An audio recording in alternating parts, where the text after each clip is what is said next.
Hello and welcome to Shalom TV and Luminous program. My name is Father Desmond Sexton. I'm based at the two parishes of the Immaculate Conception, Rotherham, and St. Gerard's, Thriber, both based in the United Kingdom.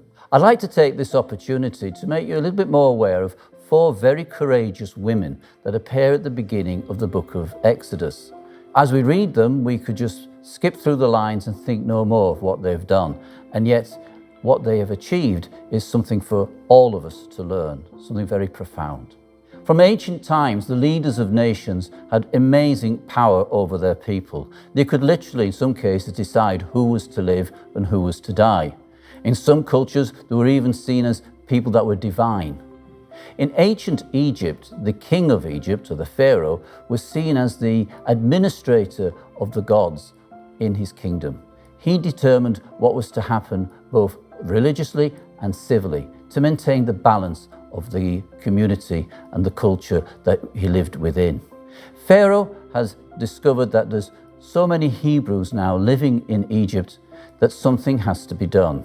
He makes the decision that the midwives, when they go to see the women of Hebrew women who are having children, were to kill the child if the child was a boy. I'm going to read you a little bit now of the background straight from Exodus. The king of Egypt said to the Hebrew midwives, one of whom was named Shiphrah and the other Puah, when you act as midwives to the Hebrew women and see them on the birth stool, if it is a boy, kill him. But if it is a girl, she shall live. But the midwives feared God. They did not do as the king of Egypt commanded, but they let the boys live.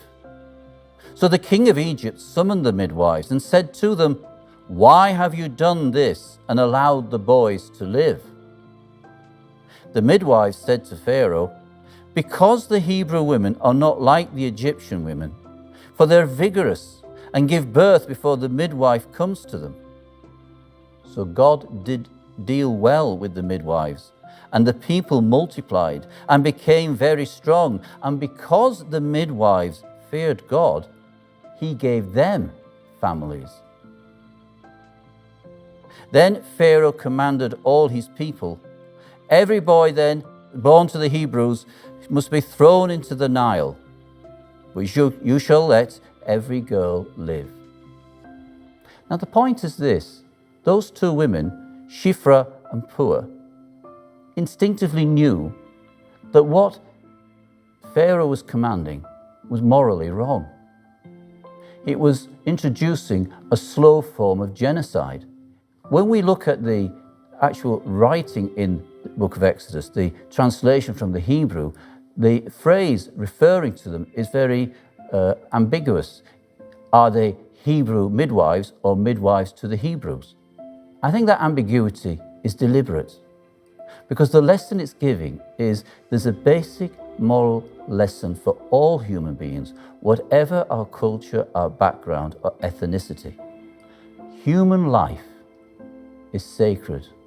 Human life is a gift from God. And what these two women are doing is realizing that this Pharaoh, this all-powerful man, whose power can be frightening and silence many others, is doing something profoundly wrong. They decide that dehumanizing people is a moral wrong, and they act against his orders.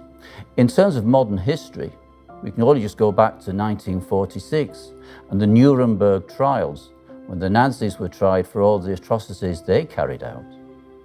And from the Nuremberg trials, the defense, I was only carrying out orders, was never accepted. Why? Because all humanity, whatever our backgrounds or situations, are called on to honor the sanctity of life, and the deliberate removal of a person's life to suit a political aim is wrong. These two women are the first people to remind us and to challenge us about our own stance on life, our own stance on the sanctity of life. And what's interesting as the story develops is that God rewards these women for their courage by enabling them to have families of their own.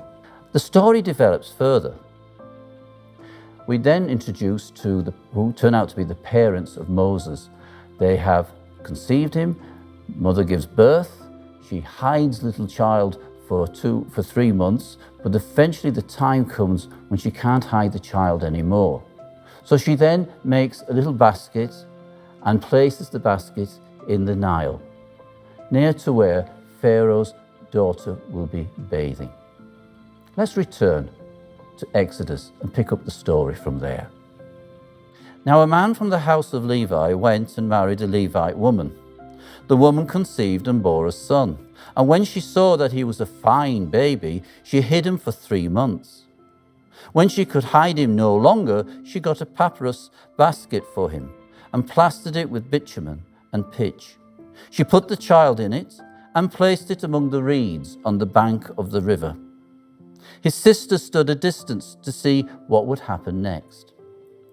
The daughter of Pharaoh came down to bathe at the river, while her attendants walked beside the river. She saw the basket among the reeds and sent her maid to bring it. And when she opened the basket, she then saw the child. He was crying. She took pity on him. "This must be one of the Hebrew children," she said. And then his sister said to Pharaoh's daughter, "Shall I go and get you a nurse from the Hebrew woman to nurse the child for you?" And Pharaoh's daughter said to her, "Yes." So the girl went and called the child's mother. Pharaoh's daughter said to her, "Take the child, nurse it for me, and I will give you your wages." So the woman took the child and nursed it. And when the child grew up, she brought him to Pharaoh's daughter, and she took him as her son. She named him Moses, because she said, "I have drawn him out of the water."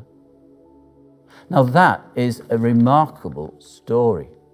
Firstly, Pharaoh's daughter would have been fully aware of the order that her father had given. Whatever anybody else in the kingdom might have thought, Pharaoh's own family are obliged to follow his commands to the letter. And yet, Pharaoh's daughter challenges the ruling. She finds the child in the basket. She's full of compassion for that child. She recognizes then that the child is a Hebrew child. Her servants are standing around her. And yet she shows amazing courage. She's decided to take a stand, but she needs to be very smart in her thinking. And that's where the baby's elder sister arrives on the scene. And this amazing exchange between two people, different cultures, different status, different ages takes place. And yet between them, they bridge that huge gap with their understanding of the gift of life. Their humanity, a gift from God, helps them to overcome these tremendous odds. The little girl says to the princess, "Shall I find you somebody to nurse the child for you?" It's almost like a wink, wink. And the Pharaoh's daughter says, "By all means, I know and you know what's really taking place here." So it's no surprise that the person that weans the child ends up being the child's mother herself.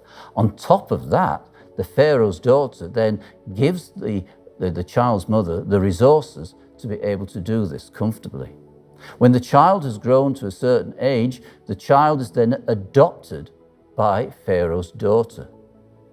She has somehow or another managed to save this child from the mandate her father had given. The child's sister, in a very clever way, has helped the princess find a way to save the child. And not only that, the child is then named by the princess as Moses. And it's interesting that that's the name he stays with. It's as if God is saying, this princess has done a brave and courageous thing The name she has given this child will be the name we will all know him by. And you know, giving a name to someone in that time was a very important step. It was either parents who gave the name or God intervened with the name. So for example, Abram and Sarai are named by God as Abraham and Sarah. Jacob is called by God as Israel. And Jacob's second youngest son, Joseph, when he goes down to Egypt hundreds of years earlier, he's given a different name by the Egyptians. But we all still remain with the name that Jacob gave his son, Joseph. In this case, when we think of Moses, the name is given by the princess of Pharaoh. As well as the amazing courage these young women show, it also challenges us to think again about our prejudices that we can have. The Torah is simply saying to us that it's not ethnocentric. Virtue and goodness can be seen in all sorts of people, and we should be open and willing to recognize it. Pharaoh was the man that wanted to introduce a slow genocide against the Hebrews. And yet Pharaoh's daughter is a heroine that helps to save them.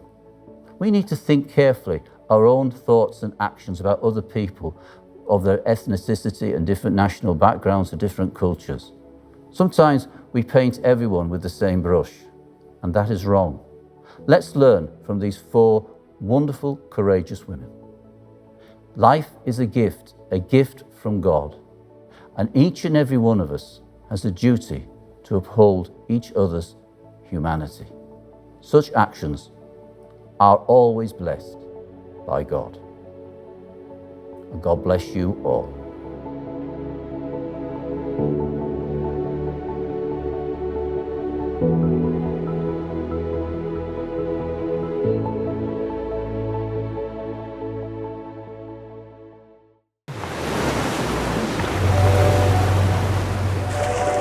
Are you searching for purpose of life?